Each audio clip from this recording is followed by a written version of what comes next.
Welcome, everybody. Happy December 1st. Holy cow. We have an awesome class today. We are learning about mold by Jared Fenn. And if you haven't had one of these classes before, he keeps them interesting and they're always fun and educational. So a few rules. First off, when we do the CE classes online, we are given some rules that we have to follow by so you guys can get full credit. So on your chat screen, I need to see your full first and last name. If it says iPhone or anything like that, I need to see if it's your first and last name so that I can monitor you. I'm Tana and I will be moderating this class for Jared. Also, you need to keep your video on the entire time. And that way, obviously, it makes it fair. So I know that you're paying full attention. If you're driving, you can't get credit for this. You have to have full undivided attention on this class. There will be two things in the chat as soon as Jared starts. I will first post his flyer that will be his outline for the class today, so you can follow along. And then the second thing is really important. It's the Google form that everyone needs to fill out with all of your agent information so that you can get full credit. When the class is done, that Google form will be gone. So you need to make sure that you fill that out before or download it to your computer or device. And Jared said he's going to be doing 4 keywords. So please listen for those. And if you miss those, do not ask each other, message me personally, because then I'll know if you were really paying attention or if you weren't. So just to make it fair to everyone else, don't ask anyone but me, okay? Is there anything else, Jared? No, that should be it. If you can maybe keep an eye on if people do have questions or comments, raise your hand or speak up. And I don't know how with the different screens. Mm-hmm. Does everyone just see my slide presentation, or do they also see? I mean, should I be talking to the camera? So on the computer screen is your slide, but we can also see you walking around. Okay. And the best is staying close to that microphone, especially if people are there. If they talk, we can't hear very good. Okay. Oh, and the microphone is here on the table. So if someone else is live there, I don't know, but if they are and they're talking and asking questions, we don't always hear those questions, so they may need to be repeated. Okay, thank you. Okay, we will get started. And again, my name is Jared Fenn. I'm with Pillar to Post. Briefly about me and about Pillar to Post. Pillar to Post is a nationwide. It's actually our home office is in Toronto, Canada. So there's about 500 offices across North America. I've been with Pillar to Post since 2006, so a little while. And there's an office in Salt Lake, Cedar City, St. George area, Park City, Salt Lake City, Northern Utah. So we've got the whole state covered. So that's probably one of the biggest things is between our different offices, we've got about 20 inspectors. And so we're constantly interacting, asking questions, and hey, I've never seen this before. What about this? So you're getting kind of that brain trust with all of our team. As far as who goes where, we can pretty much go wherever our team is willing to go. The different areas with Pillar to Post are more just designed about where we go and solicit business, the offices that we cater to and things like that. So my team mostly covers Utah County, but we'll be up into Layton, we'll be down into Manti quite frequently. So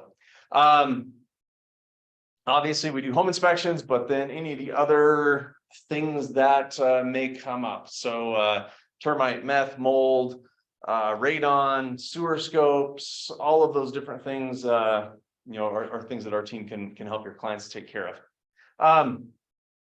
So the class today is on mold, and it's interesting. I attended a class recently about mold,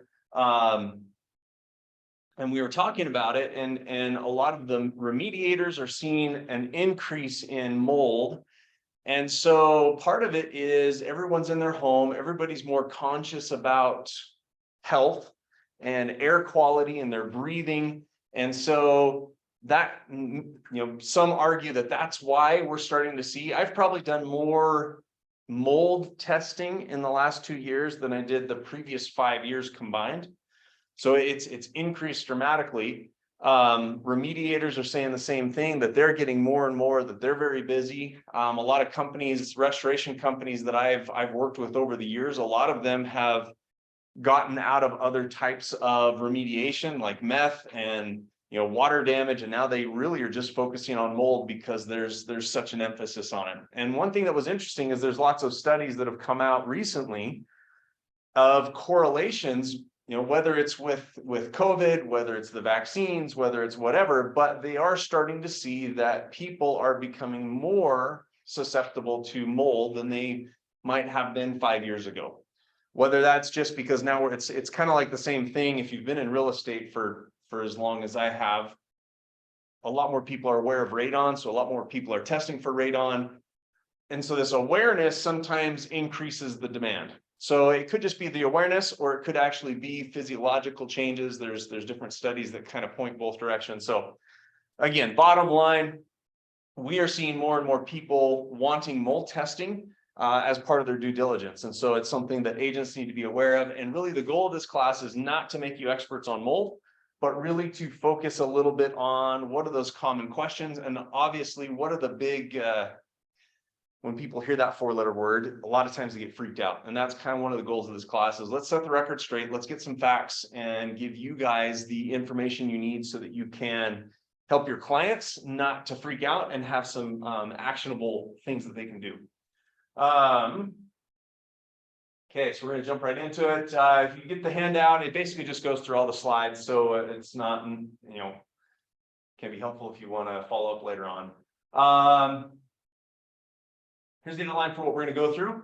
We're going to talk about what is mold, how does it grow, where does it grow. So we're actually going to go throughout the house and talk about different areas where mold can be a problem and how we want to deal with that. And talking about control and prevention.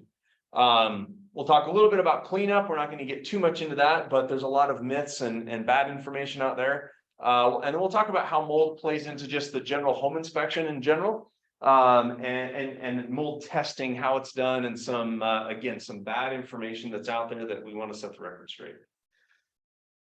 So to just set the stage for what we're dealing with when it comes to mold is this Merriam-Webster dictionary definition. Mold is a superficial, often woolly growth produced especially on damp or decaying organic matter or on a living organism.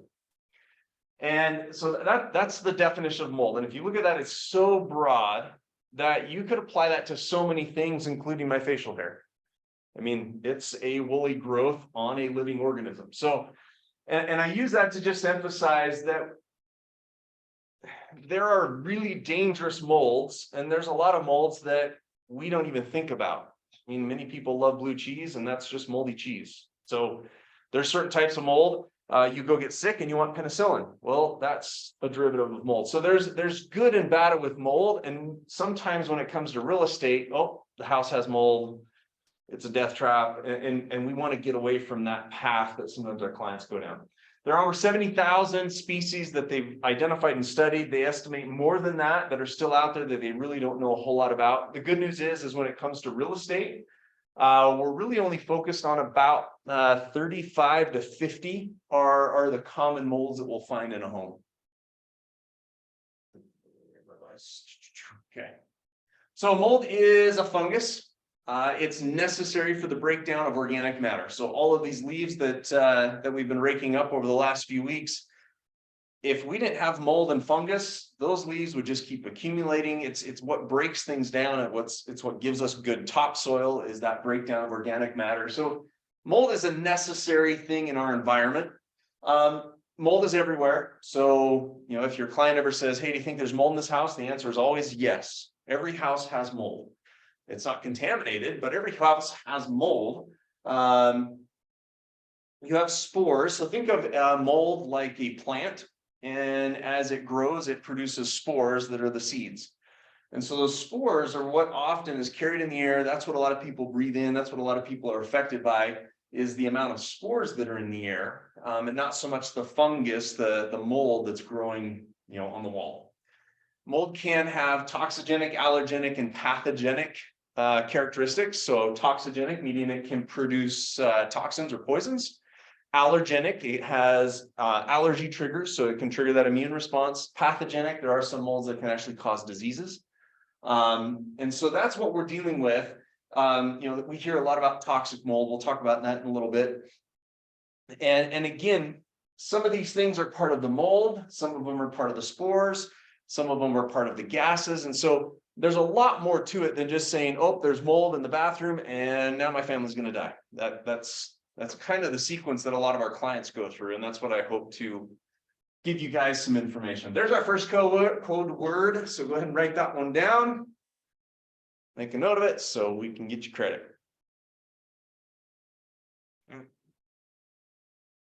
So the big concern around mold is people are concerned with the health hazards. And here is a statement. And again, this emphasizes the problems that we deal with when we're talking about mold in our industry. Most reports on mold say it can potentially trigger the following reactions in sensitive people. So it's very much a legalese worded statement. And that's what you'll find on most mold things, that there really isn't any black and white when it comes to mold. It's not like meth is pretty, when we talk about meth and meth contaminated homes, there's a limit. If there's this much meth, it's considered contaminated. You have to get it cleaned up. If it's under that, it's not. There's, and it's pretty black and white. With mold, well, it kind of depends on the kind of mold, how much mold, how sensitive are you, and there's all these other variables. So most reports, not all, on mold say it can potentially trigger, not that it's going to, the following reactions in sensitive people. Well, what's a sensitive person? Does that mean you cry a lot in the holidays and moving, Hallmark commercials? Yeah, so that's what we deal with when we're talking about mold. Is it gets blown out, and it's great for the legal industry because you have all these vague terms and vague concepts that people can argue back and forth, and that, so you can see why that might spend a lot of time in the legal field. So are molds really a problem? And so I don't want to downplay that. There are problems with molds, but a lot of times there's a little bit more of a hype and a stigma around mold, more so than what needs to be. Molds are everywhere. Healthy people are not going to be affected by small to moderate amounts of mold. However, excessive mold growth and excessive exposure could cause problems with anyone. And then you're going to have people that are going to be more sensitive to things like a lot of it is going to be respiratory. So if you have compromised immune system, if you have compromised respiratory system, you're asthmatic, you're an infant where it hasn't fully developed, you're elderly where it's not functioning as efficiently as it used to, all of those people could be more affected by mold. We'll talk a little bit more about that in a minute. Stachybotrys. So this is one that often comes up. A lot of people don't know that name. They know of black mold or toxic mold. And it's has so much of a stigma that very often as a home inspector, I will see a disclosure form. I've seen a few and will say, well, we've never had black mold. We have a lot of mildew, but no black mold. I have clients all the time say, well, I'm not too worried about mold in the house as long as it's not black mold. So let me just kind of set the record straight when it comes to mold, especially as it in our home. Stachybotrys is a type of mold, usually is black. However, there are lots of other molds that are black, and Stachybotrys could come in different shades of maybe even green and brown. The only way to really know if you have Stachybotrys is if you take a sample and send it to a lab. It is a toxic mold, meaning it produces toxins, but in a lot of those cases, the toxins are not going to cause as many problems unless you have a severe problem with Stachybotrys in your home. It's one that gets a lot of attention in the media, but it's kind of, I look at it as kind of the chicken or the egg. If you're going to have a bad mold problem in your house, it's probably going to be Stachybotrys. So does it get a lot of media attention just because it's so deadly, or just because it's the one that's usually has the best story? for the media to jump onto, and sensationalism sells. So that's kind of what they're looking for. So yes, it can be a problem, but give you another example. You probably know someone that has a penicillin allergy. That's not an uncommon allergy, and it can be life-threatening. However, if I would say in almost every mold test that I've ever done, there is penicillin is one of the common indoor molds. That's how it was discovered, is some citrus fruit got moldy and they discovered penicillin.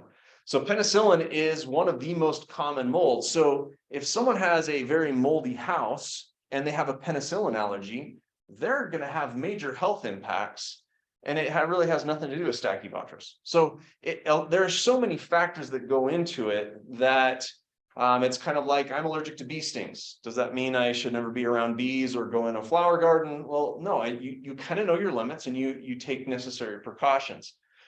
Peanut allergies, think of all of those things. And really mold comes down to that immune response is what triggers for most people.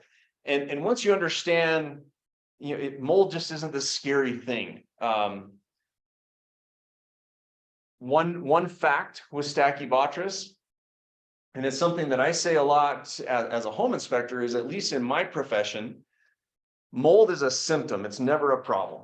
Mold is always a symptom of the problem. Once you solve the problem, then that symptom will go away. We live in a dry climate, so now you can't always say that mold is, just a symptom of the problem, because the problem might just be that you live in Georgia or Alabama, and you can't ever get away from that if you live in a really humid climate. And so then you're always dealing with things that can lead to mold growth. But in our dry climate, if you have a mold problem, you have a water problem first, and you solve that water problem.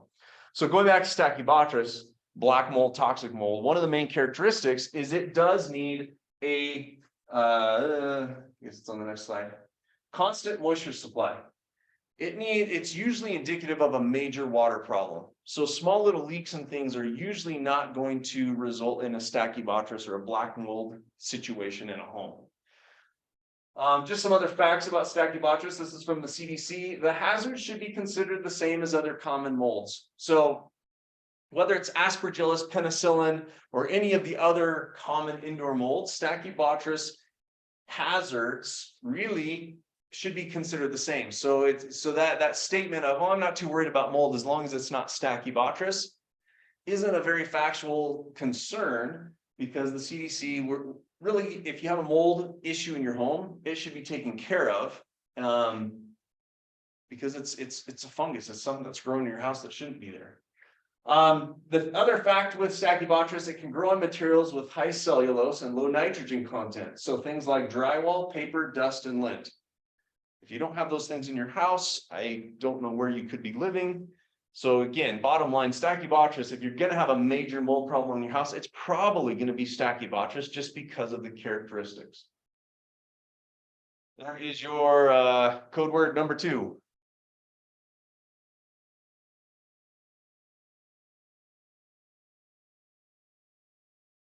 All right. So understanding how mold grows can give you a better idea on how to prevent it. So there are 4 things that mold requires. It requires spores, so there has to be some spores, but we kind of already established they're everywhere. Nutrients, again, if you have drywall, paper, dust, lint in your house, you've got nutrients. Temperatures, now molds can grow in all types of environments, but the types of molds that grow in our home, they like 65 to 80 degrees. That's why refrigeration works, because the molds that are in your house, when they land on your food, because they are, if you leave that food out, that's why it gets moldy. But if you put that food in the fridge where it's below, then they can't grow. The 4th thing, and so again, we have 4 things. 3 of those we can't really control. The only one that we can really have any control over is moisture. And moisture can come in 3 different formats. You have bulk moisture, water vapor, and relative humidity.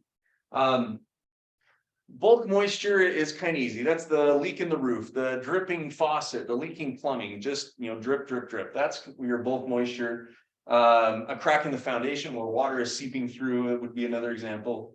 Water vapor, that's that mildew that you get in your bathroom. That's the steam. That's where it's constant moisture there. I'm not using that exhaust fan, that's the water vapor. And let me just take a tangent real quick. Mildew versus mold, that's one that always comes up. I've seen it on multiple disclosures. We don't have a mold problem. We always have mildew, but never a mold problem. Okay, so let's set the record straight. Mildew originally was a white powdery fungus that grew on certain plants. As vocabulary and language evolves over the years, now if you look it up, mildew is just really another word for mold. In fact, I go to trainings on minimizing risk and even lawyers will say, well, if you're there as a home inspector and you haven't been hired to do any mold professional work, then just avoid the word mold. Use words like mildew or fungus or fungal, but just avoid the word mold. So it's kind of like everything else in our society. We have a lot of four-letter words that we use other words that kind of mean the same thing. Well, mildew is the alternative for mold. So, and the reality is that mildew that might be in your bathroom very well could be Stachybotrys because you have a constant moisture supply. It's usually on the drywall. So yes, moisture or mildew versus mold. And I guess I bring that up too, because many times I've heard agents during an inspection, during the review, try to downplay the mold situation with their clients, which again, we're all trying to help them not freak out for unnecessary reasons. But if an agent is saying, no, don't worry, that's just mildew. It's not mold. There's no mold in your house. Don't worry, you just have a bunch of mildew. That could get them into trouble. Okay, the third way of moisture is relative humidity. And in all reality, that's probably where I see the most mold in my profession. Relative humidity, we hear that term a lot and a lot of people don't understand. We know what humidity is, but it's always measured in relative humidity. And it's relative humidity because the humidity level changes in relation to the temperature. Warm air can hold a lot more moisture. Cold air can't. So if it's as the temperature drops, the humidity actually goes up. That's why your can of soda, 4th of July, you're at the picnic, you set a can of soda on the picnic table that's ice cold, it starts to build up condensation. That's because the humidity outside may be 60%. And as it gets to the airspace around that cold can of soda, now the relative humidity has exceeded 100%, which then it forms condensation. So we see that a lot in homes, in attic spaces, crawl spaces, sometimes in basements, but where you have warm air from our living space and it comes in contact with an area that may not be insulated very well. So attics are a prime example. We see a lot of warm air gets into the attic, hits the cold underside of a roof. And if that attic doesn't have a lot of ventilation, which is a lot of ventilation standards were changed in the 80s. So prior to the 80s, a lot of those older homes, if they haven't updated that ventilation, that warm air kind of stagnates and it builds up condensation against the underside of the roof, which then you have the right conditions for it to start growing mold. Same thing with a crawl space, same thing with sometimes in the basement. That's why sometimes if you've been out showing houses, looking at houses, sometimes you'll pull back the curtains that, in a house where the curtains have always been kept closed. So there's a lot of dust and lint in the window tracks and they're just all moldy. That's because you have all that warm air, no air circulating, and it comes in contact. You have the condensation on the window, you have lint, you have all the right conditions for mold growth. So we'll just kind of go through the house, talk about different areas where you might encounter mold and some of the things that you can do to be aware of to prevent mold. Bathrooms, we kind of talked a little about the humidity and exhaust fans. And to pillar to post, we share a lot of these presentations and swap. And so it's interesting. Sometimes we'll get some presentations from another part of the country and it'll be like, wow, that's totally not something relevant to our area. Like, remove all the moisture from your tub and your shower walls. We do that a lot here in Utah because of the hard water and we don't want the hard water stains. But we live in a dry climate, so that's really not much of an issue. But in other parts of the country, if they don't wipe down and remove that moisture, it's going to still be there the next day. So there's a few things as we go through these slides that are not as relevant for our climate. I left them in because we still work with clients from those other parts of the country. And so sometimes it's good just to understand where they're coming from. So again, for bathrooms, use that exhaust fan. That exhaust fan is going to help pull that humidity. The exhaust fan should be venting to the outside. That's a problem we see.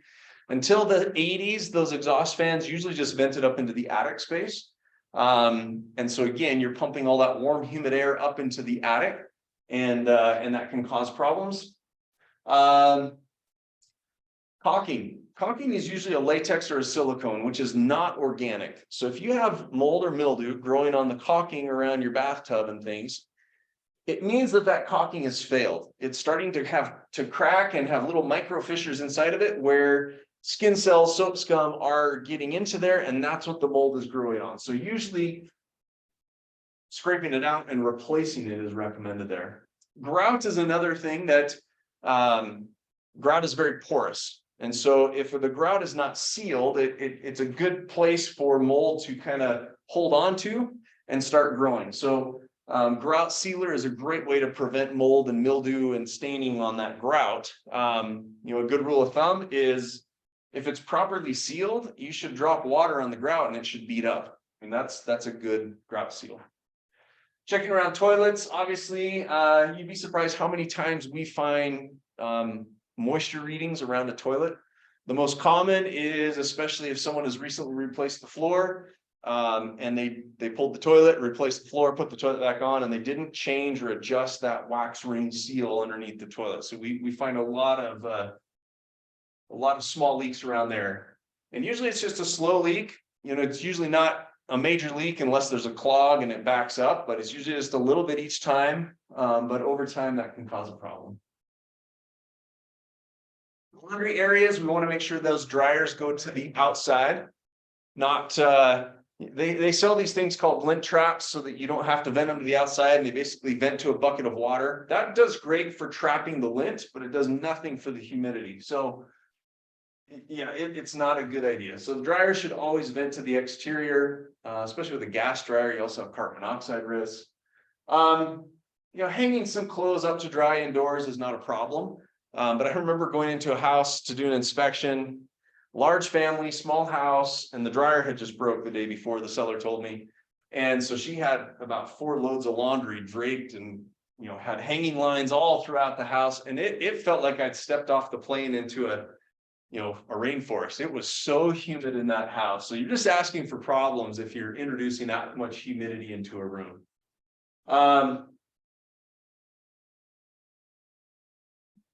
Let me go back. Dry the tub after using it. Usually if just leaving things open, but there's been a huge issue since a lot of these front load washing machines came out that seal up. And that's because they can produce odors, because you close the door, it's sealed up, it gets no air circulation, and that moist conditions just keep growing things. And so, trying to make sure that dries out after each one is going to keep your washing machine smelling much better. Bedrooms and living rooms, probably the biggest area and thing we find with potential mold problems in just regular living spaces is a dead air space. An example of this is you might have seen gone into a house. Usually they're going to be homes built in the 80s and 90s with vaulted ceilings, and you see these black streaks along the ceiling where the rafters are.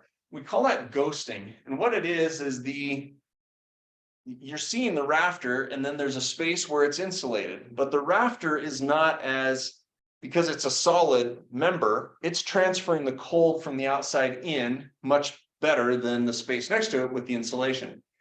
So what happens if you were to look at it with an infrared camera, you'd see a warmer space than a colder space, a warmer space than a colder space. And with what we learned about just recently with relative humidity, that means the humidity level is higher, lower, higher, lower.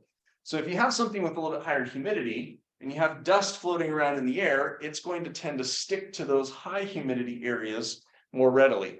If you see this really bad in a house, look around and you probably will see candles or incense, because that little bit of soot is very much going to attract and stick there. So it's not so much a mold problem, but it is indicative of poor circulation and maybe poorly insulated roof space. The best thing to avoid a lot of these things that we're talking about is using a ceiling fan. If you turn that fan and leave it on a low speed, blowing up in the wintertime will make a huge difference, especially those vaulted ceilings. All that heat up there, push it back down. It can make things more energy efficient. But you can get that same sort of stagnant air behind furniture, behind curtains, where there's just not a whole lot of air movement. I've got a picture later on, you'll see kind of an extreme of this. So I'll remind you. Kitchens, again, just you want to keep the humidity down in the home, especially during cold periods, because where you have warm air in the home and it comes in contact with a colder surface, you have that risk for excess moisture that can feed that mold source. Basements and crawl spaces, like I said, that's probably where we see the most mold. And it's just because it's out of sight, out of mind. It also usually doesn't have a lot of airflow. And then it also, if not insulated properly, you have that risk of warm air coming in contact with the cold surface.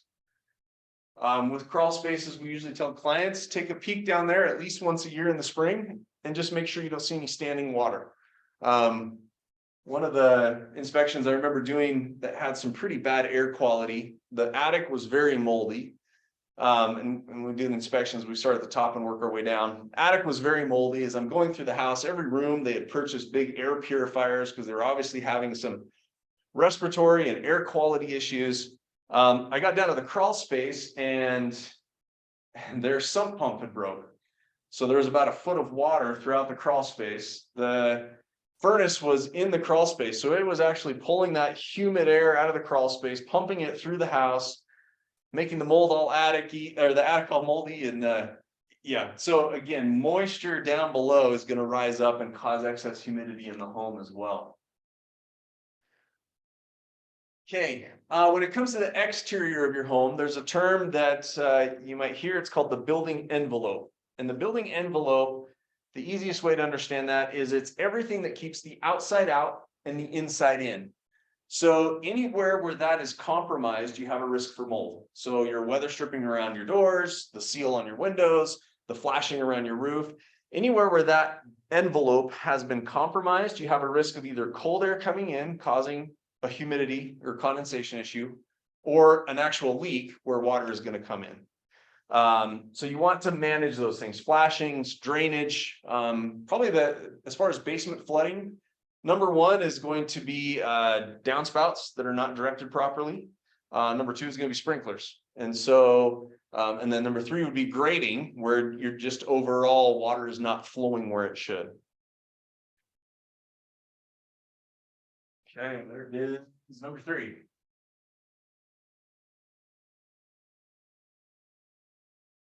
Okay, so kind of talks about where you might encounter mold in all these different areas of your house. What do you do if you find it? We talked a little bit about cleaning up the caulking, cleaning and sealing grout, improving air circulation. Don't cover it up. That doesn't solve any problem. And again, you always need to figure out what the problem is. The problem's not the mold is just the symptom. So you got to figure out what the problem is. The other thing that always comes up when it comes to cleaning or remediating mold is, when do you call a professional? You know, you see a little bit, oh, you got to get a professional, you got to get remediated. General guidelines are mold contamination is when you have a size of mold, a mold area greater than 10 square feet. That's a pretty big, it's a little bit of mold underneath the bathroom sink, not that big of an issue. And when we get to that size of 10 square feet, you really need to get a professional to clean it up. Under that, you know, it's kind of your call, the homeowner's call. The reason why you need to, when it gets beyond that 10 square feet, is not so much that a professional is going to have better methods or better chemicals or better tools. It's more about the containment than it is the cleanup. When you clean up a surface with mold, you're releasing, you know, thousands, if not millions and billions of spores into the air. And so if you're cleaning up a large space, you have the risk of spreading so many millions of spores throughout the rest of your house. And that's what a professional is going to do. They're going to put up plastic, they're going to put up positive pressure, they're going to put up air scrubbers, and all of these things to minimize the cross-contamination. And then they're just going to clean up the mold the same way that you might clean up a small little area. Basically, if it's washable surface, you're going to wash it down. You hear a lot, well, you got to use bleach. The CDC has actually kind of gone away from that because more people were causing more health hazards because of the bleach than the mold ever posed. The general guideline is use a detergent. And the example that way, we can all relate to a lot more with after this whole COVID thing the last few years, where hand sanitizer was readily available wherever you looked. So does that mean you don't need to wash your hands? I mean, it kills 99.9999% of germs. So working out in the garden, I come in, time for dinner, just slather on some hand sanitizer, kills all the germs, I'm going to eat my dinner. That's kind of like using the bleach to clean up your mold. A detergent grabs the dirty stuff and gets it away and encapsulates it. It helps remove that. And that's what we want with the mold. We don't want to just kill it. We want to remove it. And so a mild detergent, use some Dawn dish soap in a bucket with warm water and scrub it down and clean it up good is really what's recommended.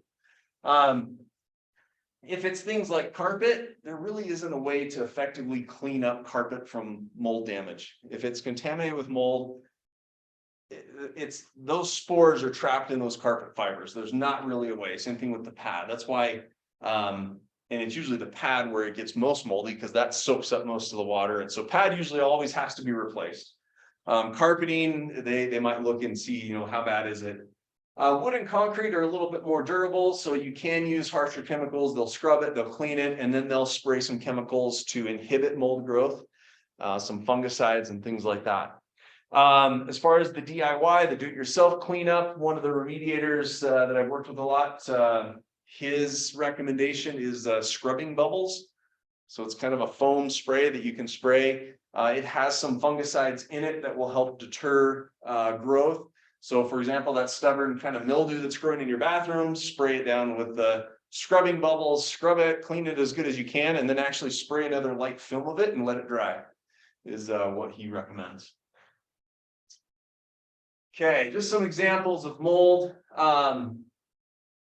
Mold, drywall is a great food source for mold. So like we just had one last week where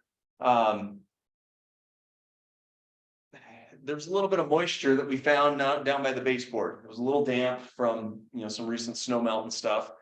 And the concern is, and we would never know that with the home inspection and even mold testing, which we'll talk about in a minute, can't always find that because the moisture will often go up the back side of the drywall, get soaked up.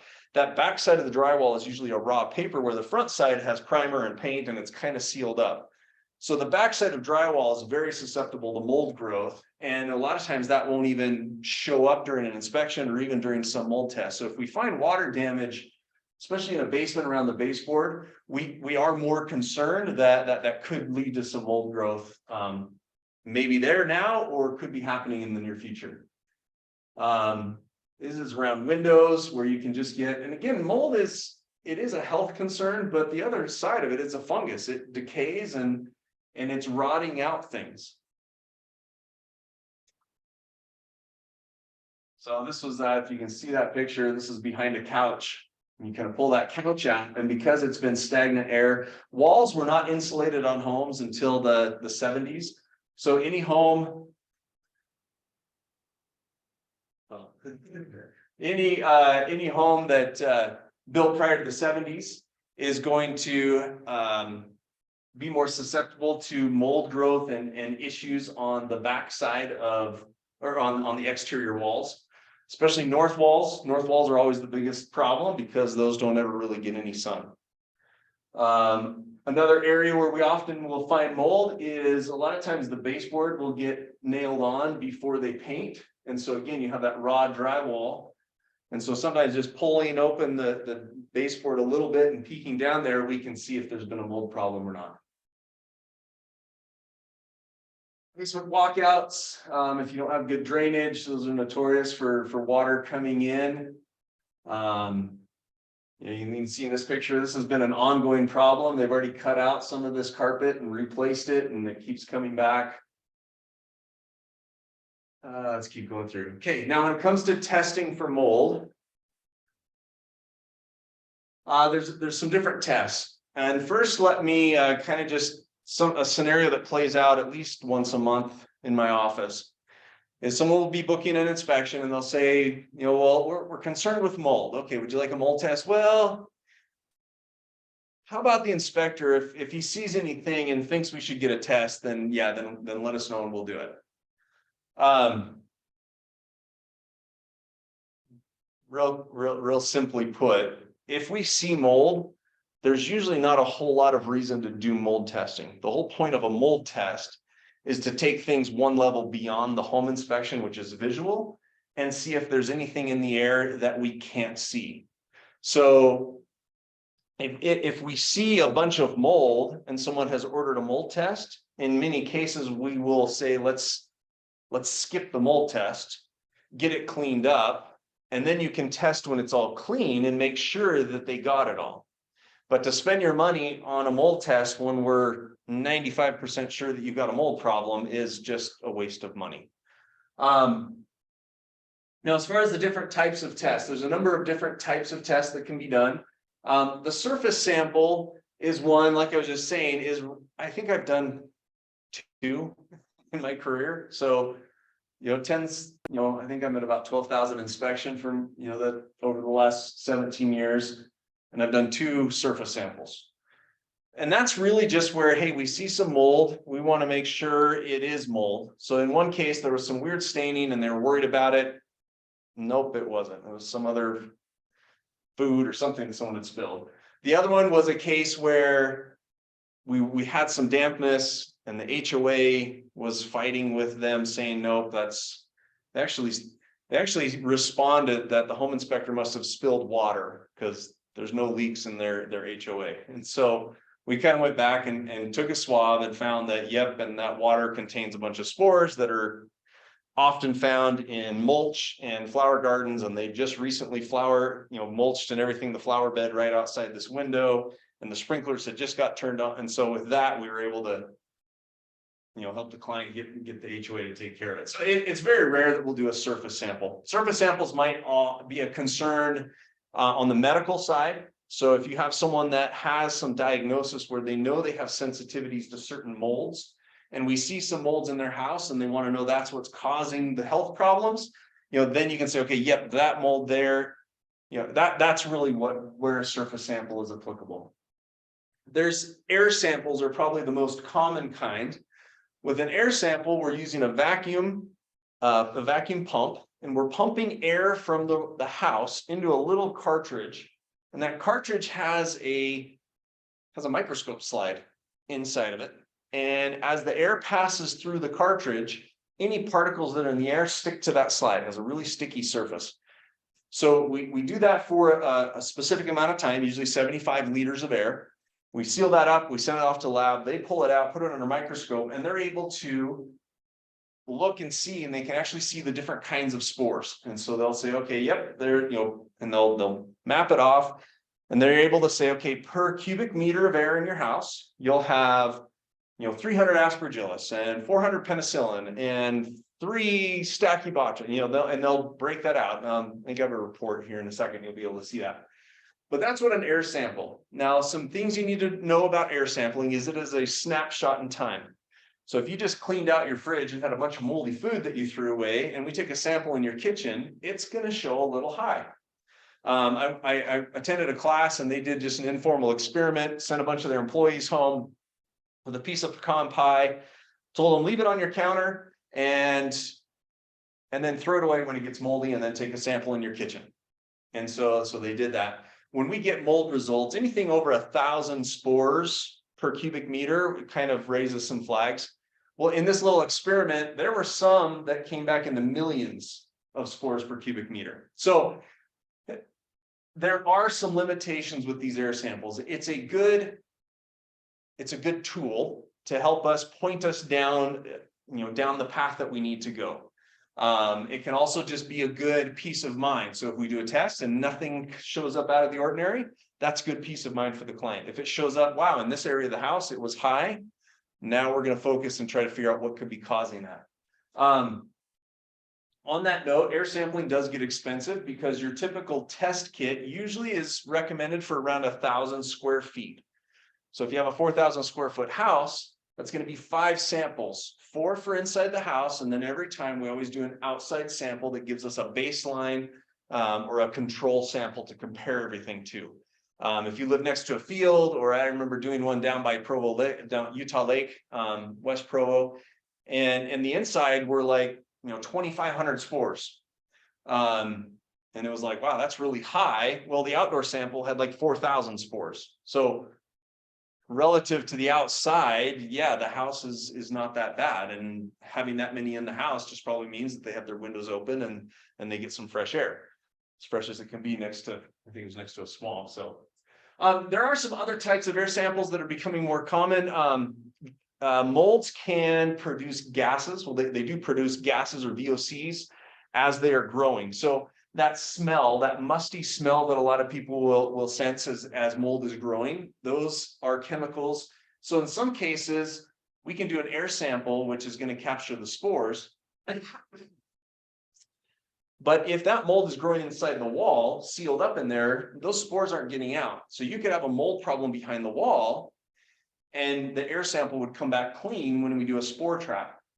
And so this other level of testing measures the different gases that are in the air, and they correspond, their molecular structure corresponds to different molds. And so those microbial or MVOCs can be measured to indicate other mold problems. So that's kind of another layer of air sampling.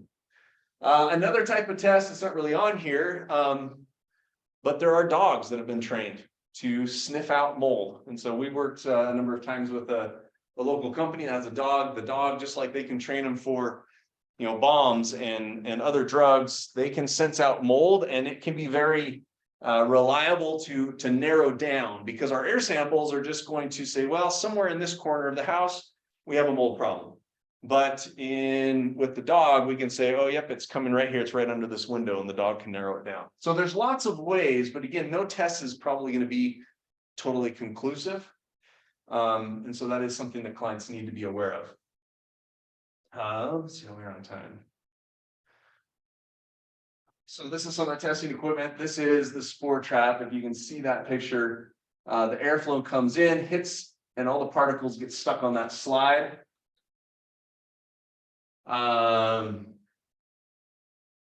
Here is an example of a mold report. And so with this particular lab, any type of spore that's more of an indoor mold. So you have molds that like to grow inside, you have molds that like to grow outside.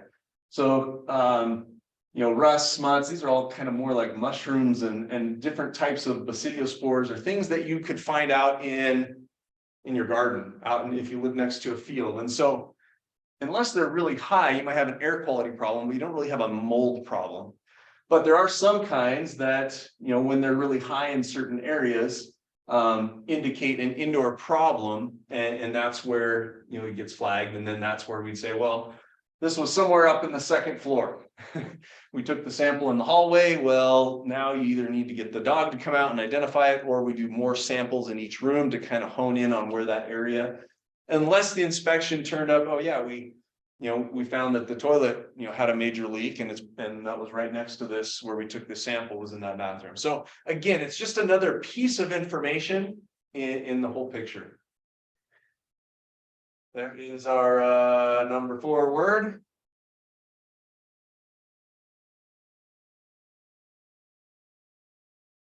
And there was one thing back here. Just so you know, mold is not part of doing mold testing, is typically excluded from a home inspection. So like I was saying before, if we see problems that look like mold, technically we've been trained to not even use that 4-letter word, because it can, lead to lawsuits if we weren't there officially in a mold professional capacity. Usually for my team, at least if we see something where we say, look, you've got a water problem, you've got some fungal growth, we'll use those other words that we've been instructed to use. But it's not part of a home inspection. So that is one thing just to be aware of. It's additional testing, which has additional lab fees and things on top of that.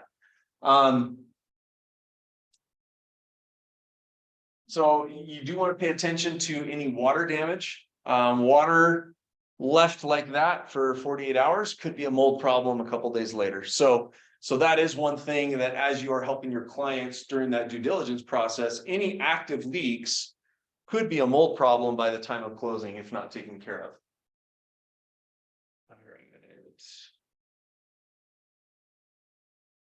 So this is an example where there's just a weird stain. We're not sure what it is. Could it just be water? But we never do surface samples. Okay. Just to wrap up, mold exists everywhere. It is a fungus. It can be hazard, especially if you have certain sensitivities to the type of mold. So if you have a penicillin allergy, then yes, you're going to be more sensitive to that. Mold does need a constant moisture supply and food. And once you take care of at least one of those things, the mold's not going to grow. Because again, mold is a symptom of the problem. So in most cases, the problem is moisture of some form or a food source. So solve one of those things and the mold will go away. I think that is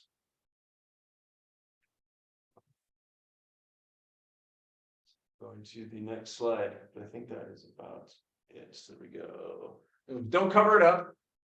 If you suspect a major problem, one thing that does come up every once in a while is when homes have not been used just for living. So like we have a class on marijuana grow houses, or I actually did an inspection on a house where they had lots of other problems, but one of the bedrooms was turned into a chicken coop. So you have homes that aren't being used. So yes, mold sampling would always be recommended when a house is not being used in normal manner.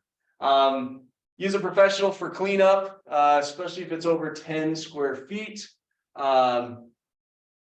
Just other unusual smells lead to mold sampling. Let me just tangent right there. I get a lot of calls where people will call and say, hey, I've got this musty, moldy smell coming out of my basement. I need you to come do a mold test. And so one of the first things I ask is, do you have a bathroom down there that never gets used? Oh yeah, we have a spare bathroom, but we never go down there. Your P-trap in your sinks or in your shower or tub, or sometimes it's even the one in the floor drain, usually in a mechanical room. That P-trap has water in it all the time, and that creates a seal so that sewer smells don't come up and out. And if that's not used, it evaporates and you'll start getting musty sewer smells coming in. And so very frequently, I'll say, okay, we'll go pour some water down there. And if you don't want to use it very much, another trick is you can add like a tablespoon of vegetable oil carefully, and that will kind of float to the top and slow down the evaporation. And call me back if you still have the smell after, and I rarely get those calls back. So that is one thing with unusual smells, there often are some other culprits. Okay, EPA, CDC, just some websites for just some basic guidelines. That's what I do recommend with clients is let's get some statements of fact rather than relying on CNN and Fox and all these other news sources for your mold, because they're going to find the most sensationalistic facts to present, and that's usually what freaks people out. If there's any questions, otherwise that is it. Can I share a story for you? Yes.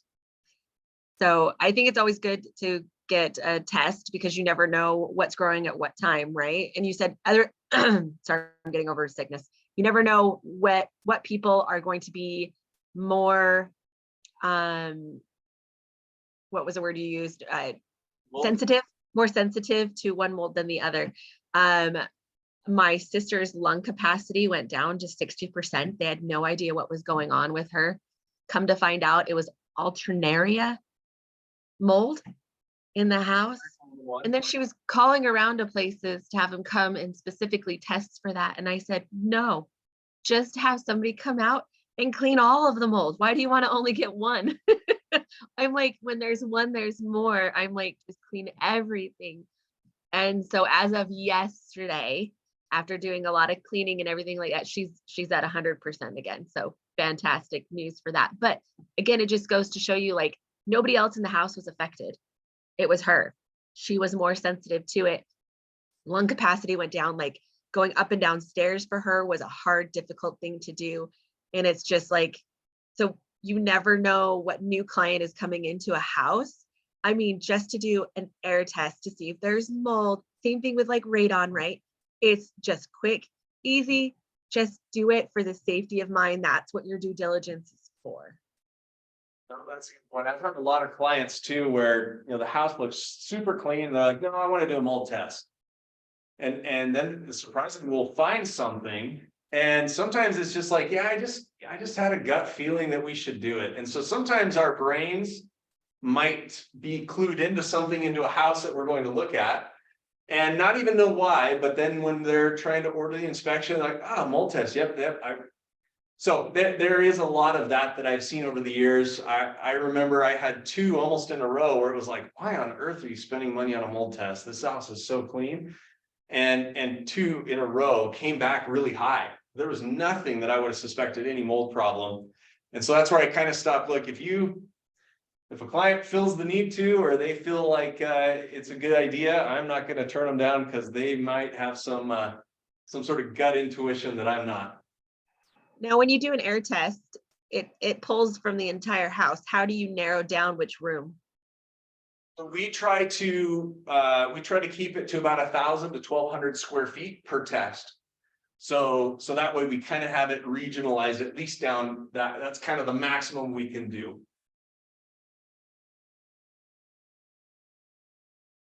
Any other questions? Thank you, guys. I think that link is there. Make sure you get your 4 keywords and all your info, and we'll get that credit banked here in a few days. Yeah, thank you so much, Jared. Make sure everybody that I will stay on for just a little bit longer. Make sure you download the Google form that's in the chat and fill it out, please. Because I will send that directly to him, and that's how you will get credit. Thank you. Good class. 35. Good. That's up to 4,000 square feet. Yeah. So it's about 100% full is kind of what we gauge it on. Never had to deal with that yet. And I'm surprised at how many we've done in the last couple of years. And it's kind of what she was saying is that lung capacity, which kind of became prevalent with COVID, everybody became sensitive, like, wow, well, nope, you don't have COVID. Nope. Okay, well, what else? And so I don't know, if it's just the awareness or if actually people are thinking about it more instead of just powering through. Yeah. More paranoid. So but yeah, I was talking to a remedial, it's actually the one that we work with that has the mold dog. And he says, yeah, it's crazy how much, how people are just way more sensitive and aware, and good for business. It's good for business. Hopefully it's making people a little healthier. What's your guys' average cost for a home, or just basic home inspection on? So home square feet or whatever? You're probably in the $500 is kind of our average inspection, but I would say with radon or mold or meth or sewer, people are on average spending about $600 to $800 on their inspections. You do sewer lines? Yeah, we contracted with a company. Contractor, was that number, please? I want to say we charge like $220, but like with the inspection and everything, since we're already there, I think we charge like $160 for the sewer. So you guys actually do it, or did you bring? No, they just come in. Comes out. Yeah, since we got the super and everything. At the same time, it's about $160, but Yeah. it's $100 more. About $50 more, just because we kind of have to go out there and super and let them in and coordinate with all those usual. That's so. okay. But yeah, it's been we just had one yesterday. The big crack in the line, and they couldn't even get it all the way out to the street because it was offset. So those older sewer lines are just big old, a lot of times concrete sections. Yeah, I moved a couple of years ago that it's an older home built in the 40s, big trees. Yep. I said, you might want to get a sewer line test. Inspector's not going to do that. Yeah. Full of wine. They didn't do it there. But the house in Presidio, it was beautiful. But they brought in a family of 6, showering right out of the gates, it's backed up. Yeah, So ultimately, it cost like $10,000 to $15,000. It was so bad, they had to yeah, it's dig it interesting. all up and. Utah is kind of slow. You told us. Right, guys. We're lucky they had the money to do it. Yeah, that it gets expensive. Utah, like usual, is kind of the slow to catch on a lot of things. But my friend that has a pillar to post in Denver, like I think he said 65 to 70% of his inspections include a sewer scope. So he has a guy on his team that does them all just because they're so prevalent. And so here in Utah, we're starting to get more. I'm telling you, this is a home that's older than 1990, especially if there's a lot of trees around us. You really ought to get one. Well, the other thing that we've seen recently is new construction. Oh, problem with that. They don't get connected properly. A friend of mine in St. Louis, he actually went to a subdivision and this whole, it was like 12 homes, never got tied into the city sewer. And so luckily he was inspecting like one of the first ones. What did they do? You just run the line out, let us go. Yeah, and then did the road, paved it, and I don't know, but it was just, so the only lawsuit that I've ever been drug into was. So that contractor just fudged. Yeah. Shady contractor. Yeah, and yeah, the only lawsuit I've ever been drug into in my career was to a builder, and there was a number of things. But kind of the straw that broke the camel's back was they scoped it, well, the line was disconnected under the footing. So right where it went under the footing, something happened when they were compacting and it just sheared the line or something. And so construction. The big one they see with new construction is if they didn't compact things, is you get a lot of bellies. So it's not skin or damage, but that's gonna slow it, and then you're gonna have problems. Yeah, clogged real easy. And so that I'm hearing a lot now that everybody's doing them. Now you hear, oh yeah, it's. So they should just get it done regardless. That's kind of how I've been it's. telling them if it's older than 90, you should probably get it checked out. Yeah, Because of the years of the tree and the roots and all that, but I'm just gonna start telling them, you should just pop into the extra $150 and get it done. and that's kind of how it. Gosh, Because these guys are costing like $12,000, but I know it can be up to $20,000, $30,000, it depends on how far out the road it is and all that. Yeah, and it's yeah, and that's one thing compared to a lot of the other stuff, the furnace is going down, a lot of that home warranty is gonna cover, home insurance, but. Sewer line, they're It's no, not covered at all. Yeah. By anybody that I know. it's a huge, They just had to cough up. yeah, It was even too far gone to do the liner thing and everything. That was gonna cost them like $6,000. yeah, They just went ahead and had it done, but gosh. yeah, and that's, yeah, I'm always surprised too, where. I'll read on the disclosures, yeah, we have to have someone come out and just clean out the lines every couple of years, but they work great, and it's like. That's ding, ding, ding, that's a red. Every couple of years. So, yeah, it's just a matter of time before it does collapse, and then you can't do the liners, you can't, No, it's really expensive. I had very last one, the guy did it. He was smart. Yeah.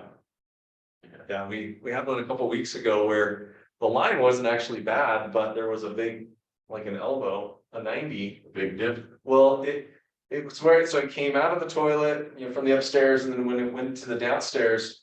There was a hole just in the cast iron, like a 2-inch hole. You can see the smoke. That it had to pass by. Yeah, that it passed. So the water it was kind of on the top, because cast iron will often corrode on the top Oh, because of the condensation. And so it had never leaked, but you could see through into the wall cavity and the floor joists. There were plenty of places for it to go out. So as soon as it backs up, oh, that would be a mess. So. Well, it's interesting even on a new one. I still get it done. Yeah, that's the big one with new construction. And hopefully it doesn't get as bad as like 2007. 2008 when. A lot more of that was going on. Yeah, where you get all of the bad They were all corners cut. scamming. Well, that was great. Thank you. Informative. You got my license number on there? Got my license info on there. Off we go. Okay, thank you. Thanks.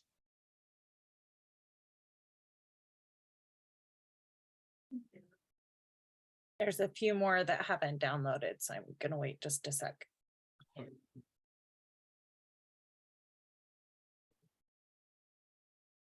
And then we're doing this again next week, right, Tanya? Thank you. All right.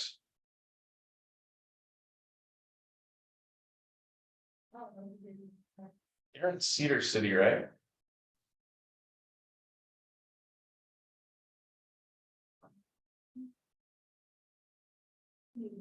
Aaron Bell is my counterpart down there. What's his name? Yeah, he comes up and shadows me and trains with me every once in a while. What's his name?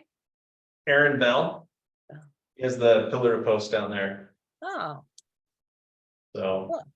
he's just a one-man show, so he's busy. never in offices or anything. I know, Yeah. yeah. He'll tell me how many inspections he does during a week and no, I'd rather teach classes. Yeah, and we're booming here, so I'm sure he is Yeah, packed. yeah, it's a crazy market right now. Yeah, for sure. Okey doke. Okay. We have one more that's still waiting, so I'll just wait for that and then probably a little bit after lunch. Hopefully everybody will fill it out and I'll send it to you. Okay. Thanks. Thank you.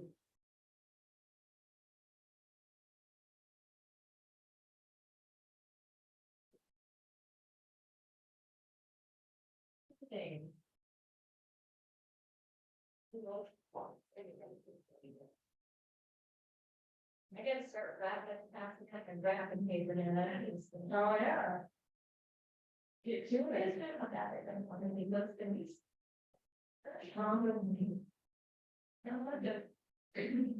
So that is my past line. Right, you know, those, that's what you have. Right.